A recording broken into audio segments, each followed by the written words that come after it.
సంవత్సరాల తరబడి government job కోసం వేచి చూస్తున్నారా? కేవలం 8 నెలల్లో మీ కల నెరవేర్చుకోండి. వెంటనే కింది నంబర్స్‌కి కాల్ చేయండి. ప్రపంచ సంపన్న దేశమైన అమెరికా కష్టాల్లో ఉంది. అక్కడ పారిశ్రామిక రంగం గడ్డు పరిస్థితులను ఎదుర్కొంటోంది. ఏంటి అమెరికాలో సంక్షోభమా అని మీరు అనుకోవచ్చు, కానీ ఇది నిజం. అమెరికాలో గత 2.5 దశాబ్దాల్లో ఎన్నడూ చూడనంత నిరుద్యోగ సంక్షోభం ఏర్పడింది. ఎన్నో ఆశలతో ఉన్నత చదువుల కోసం అక్కడికి వెళ్లిన వారిలో వేల మంది మాస్టర్ డిగ్రీని చేత పట్టుకుని రోడ్ల వెంట తిరగాల్సి వస్తోంది. ఒకవైపు బ్యాంకుల నుంచి తీసుకున్న విద్యా రుణం వారిని భయపెడుతూ ఉండగా, మరోవైపు ఉద్యోగం ఎప్పుడొస్తుందో తెలియక తీవ్ర ఆందోళన చెందుతున్నారు. 4-5 ఏళ్లుగా ఉద్యోగాలు చేస్తున్న వారిని కూడా సాఫ్ట్వేర్ కంపెనీలు తొలగిస్తున్నాయి. బాధితుల్లో చాలా మంది హోటళ్లలో, గ్యాస్ స్టేషన్లలో పనిచేస్తూ మరో ఉద్యోగం సంపాదించుకోవడానికి పడరాని పాట్లు పడుతున్నారు.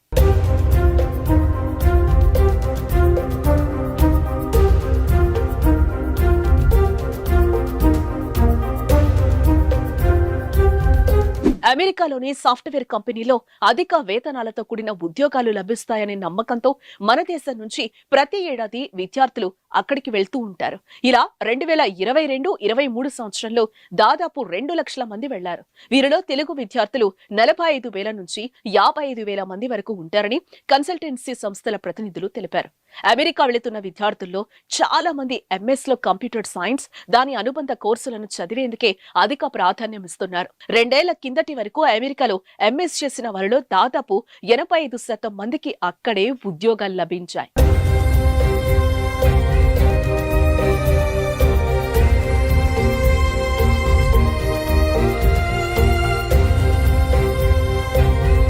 కోవిడ్ ప్రభావం 2020 సంవత్సరంలో మొదలై ఏడాదిన్నరకు పైగా కొనసాగింది. 2 సార్లు విధించిన లాక్డౌన్ కారణంగా అమెరికాలోని అన్ని రకాల పరిశ్రమలు కుదేలయ్యాయి. వాటిని రక్షించుకోవడానికి అక్కడి ప్రభుత్వం ప్రత్యేక ప్యాకేజీలు ప్రకటించడంతో 2021-22లో కంపెనీలకు భారీగా నిధులు అందాయి. బ్యాంకులు తక్కువ వడ్డీకే వేల కోట్లు రుణాలు ఇవ్వడంతో అనేక కంపెనీలు పెద్ద ఎత్తున ఉపయోగించుకున్నాయి. ఫలితంగా ఐటీ కంపెనీలకు అనూహ్యంగా ఆర్డర్లు వచ్చాయి. కంపెనీలు సైతం ఉద్యోగులను అదే స్థాయిలో తీసుకున్నాయి. కోవిడ్ ప్రభావం తగ్గిపోయాక అమెరికా ప్రభుత్వం ప్యాకేజీలను నిలిపేసింది. పారిశ్రామిక రంగం మాత్రం పెద్దగా పుంజుకోలేదు. లాక్డౌన్ సమయంలో వివిధ సంస్థలు వ్యక్తులకిచ్చిన రుణాలు తిరిగి వసూలు కాకపోవడంతో బ్యాంకులు కూడా ఆర్థిక ఇబ్బందులు ఎదుర్కొన్నాయి. దీంతో అవి రుణాలివ్వడం ఆపేశాయి.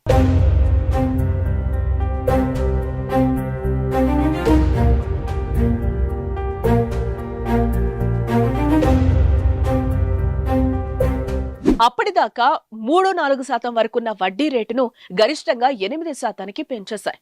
అమెరికా చరిత్రలో వడ్డీ రేట్లు ఎప్పుడూ ఇంత ఎక్కువగా లేవని ఆ దేశస్థులు చెప్తున్నారు. దీని ప్రభావం పారిశ్రామిక రంగంపై గట్టిగా పడింది. ఈ నేపథ్యంలో ఐటీ కంపెనీలకు ఒక్కసారిగా ఆర్డర్లు తగ్గిపోయాయి. చేయాల్సిన పని కంటే మానవ వనరుల సంఖ్య అధికంగా ఉండడంతో ఐటీ కంపెనీలు కోవిడ్ సమయంలో చేర్చుకున్న ఉద్యోగులను 2023 మార్చి నుంచి తొలగించడం మొదలుపెట్టాయి. అధిక జీతాలు పొందుతున్న ఉన్నత ఉద్యోగులను భారీగా తొలగించాయి. గతంలో వేల మందికి ఉద్యోగాలు ఇచ్చిన ఐటీ కంపెనీలు ఇప్పుడు వందల సంఖ్యలోనే నియామకాలు చేస్తున్నాయి. ఈ పరిణామాలన్నీ భారత్ నుంచి వెళ్లిన వారిపై తీవ్రంగా చూపుతున్నాయి. తెలుగు రాష్ట్రాల నుంచి వెళ్లిన వేల మందికి MS పూర్తి చేసినా ఉద్యోగాలు లభించడం లేదు.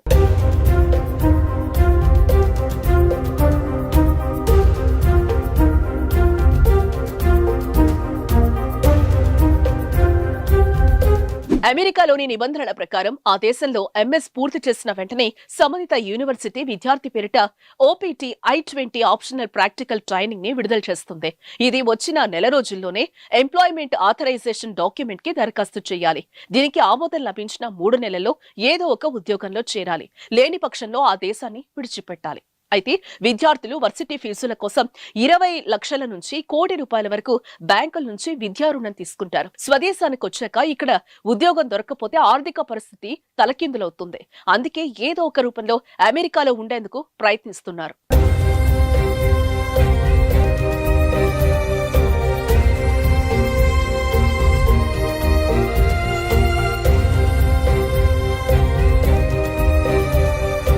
అయితే కొందరు ఎంఎస్ పూర్తి కాకుండా ఉండటానికి 1-2 సబ్జెక్టులను అలానే వదిలేస్తున్నారు. మరికొందరు యూనివర్సిటీ ప్రొఫెసర్ల దగ్గరే రీసెర్చ్ సహాయకులుగా చేరుతున్నారు. దీనికి ఎలాంటి జీతం ఉండదు. అయితే ప్రొఫెసర్ ఇచ్చే పత్రంతో ఏడాది పాటు అమెరికాలోనే ఉండొచ్చు. ఇంకొందరు కన్సల్టెంట్లను సంప్రదించి ఎక్కడో ఒక చోట పనిచేస్తున్నట్లుగా ధృవపత్రం తెచ్చుకుంటున్నారు. సమస్య ఇంతలా వేధిస్తున్నా ఏటా అక్కడికి వెళ్లే వారి సంఖ్య మాత్రం తగ్గకపోవటం గమనార్హం. వచ్చే నవంబర్లో అమెరికా అధ్యక్ష ఎన్నికలు జరగబోతున్నాయి. బైడెన్, డొనాల్డ్ ట్రంప్ పోటీ పడే అవకాశం ఉంది. కొత్త ప్రభుత్వం వచ్చాక పారిశ్రామిక రంగానికి తోడ్పాటు ఇస్తేనే పరిస్థితిలో మార్పు వస్తుందని నిపుణులు అభిప్రాయపడుతున్నారు. గతంలో ట్రంప్ ఇలాంటి తోడ్పాటు ఇచ్చారని, ఎన్నికల్లో ఆయన గెలిస్తే పారిశ్రామిక రంగానికి మరోసారి చేయూతనిస్తారన్న ఆశాభావం వ్యక్తమవుతుంది. మరి రానున్న అమెరికా అధ్యక్ష ఎన్నికల తర్వాత ఏమన్నా మార్పు ఉంటుందేమో వేచి చూడాల్సిందే. ప్రపంచ సంపన్న దేశమైన అమెరికా కష్టాల్లో ఉంది. అక్కడ పారిశ్రామిక రంగం గడ్డు పరిస్థితులను ఎదుర్కొంటోంది. ఏంటి, అమెరికాలో సంక్షోభమా అని మీరు అనుకోవచ్చు. కానీ ఇది నిజం. అమెరికాలో గత 2.5 దశాబ్దాల్లో ఎన్నడూ చూడనంత నిరుద్యోగ సంక్షోభం ఏర్పడింది. ఎన్నో ఆశలతో ఉన్నత చదువుల కోసం అక్కడికి వెళ్లిన వారిలో వేల మంది మాస్టర్ డిగ్రీని చేత పట్టుకుని రోడ్ల వెంట తిరగాల్సి వస్తోంది. ఒకవైపు బ్యాంకుల నుంచి తీసుకున్న విద్యా రుణం వారిని భయపెడుతూ ఉండగా, మరోవైపు ఉద్యోగం ఎప్పుడొస్తుందో తెలియక తీవ్ర ఆందోళన చెందుతున్నారు. 4-5 ఏళ్లుగా ఉద్యోగాలు చేస్తున్న వారిని కూడా సాఫ్ట్వేర్ కంపెనీలు తొలగిస్తున్నాయి. బాధితుల్లో చాలా మంది హోటళ్లలో, గ్యాస్ స్టేషన్లలో పనిచేస్తూ మరో ఉద్యోగం సంపాదించుకోవడానికి పడరాని పాట్లు పడుతున్నారు.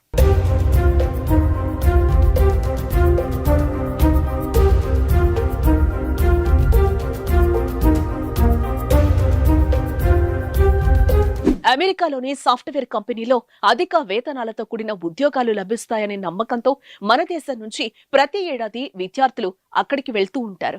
ఇలా 2022-23 సంవత్సరంలో దాదాపు 2 లక్షల మంది వెళ్లారు. వీరిలో తెలుగు విద్యార్థులు 45,000 నుంచి 55,000 మంది వరకు ఉంటారని కన్సల్టెన్సీ సంస్థల ప్రతినిధులు తెలిపారు.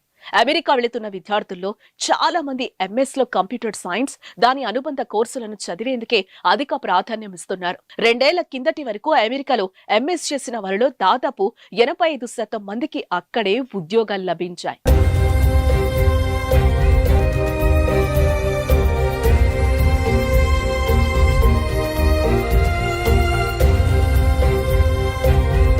కోవిడ్ ప్రభావం 2020 సంవత్సరంలో మొదలై ఏడాదిన్నరకు పైగా కొనసాగింది.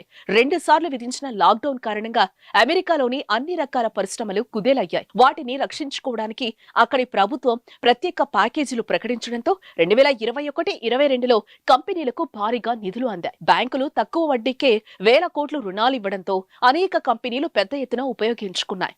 ఫలితంగా ఐటీ కంపెనీలకు అనూహ్యంగా ఆర్డర్లు వచ్చాయి. కంపెనీలు సైతం ఉద్యోగులను అదే స్థాయిలో తీసుకున్నాయి. కోవిడ్ ప్రభావం తగ్గిపోయాక అమెరికా ప్రభుత్వం ప్యాకేజీలను నిలిపేసింది. పారిశ్రామిక రంగం మాత్రం పెద్దగా పుంజుకోలేదు. లాక్డౌన్ సమయంలో వివిధ సంస్థలు వ్యక్తులకిచ్చిన రుణాలు తిరిగి వసూలు కాకపోవడంతో బ్యాంకులు కూడా ఆర్థిక ఇబ్బందులు ఎదుర్కొన్నాయి. దీంతో అవి రుణాలివ్వడం ఆపేశాయి.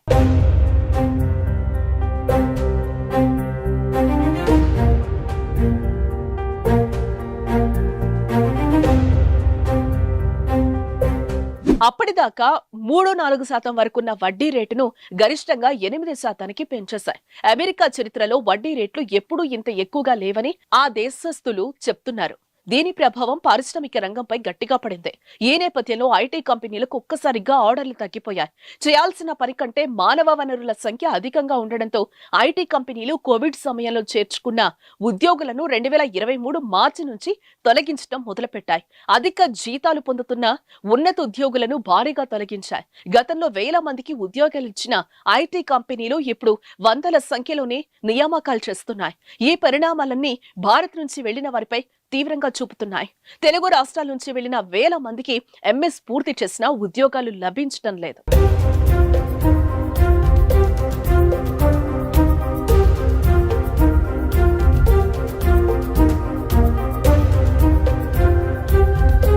అమెరికాలోని నిబంధనల ప్రకారం ఆ దేశంలో ఎంఎస్ పూర్తి చేసిన వెంటనే సంబంధిత యూనివర్సిటీ విద్యార్థి పేరిట OPT I-20 optional practical training ని విడుదల చేస్తుంది. ఇది వచ్చిన నెల రోజుల్లోనే ఎంప్లాయ్మెంట్ ఆథరైజేషన్ డాక్యుమెంట్ కి దరఖాస్తు చేయాలి. దీనికి ఆమోదం లభించిన 3 నెలల్లో ఏదో ఒక ఉద్యోగంలో చేరాలి.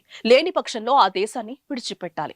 అయితే విద్యార్థులు వర్సిటీ ఫీజుల కోసం 20 లక్షల నుంచి ₹1,00,00,000 వరకు బ్యాంకుల నుంచి విద్యా రుణం తీసుకుంటారు. స్వదేశానికి వచ్చాక ఇక్కడ ఉద్యోగం దొరకకపోతే ఆర్థిక పరిస్థితి తలకిందులవుతుంది. అందుకే ఏదో ఒక రూపంలో అమెరికాలో ఉండేందుకు ప్రయత్నిస్తున్నారు.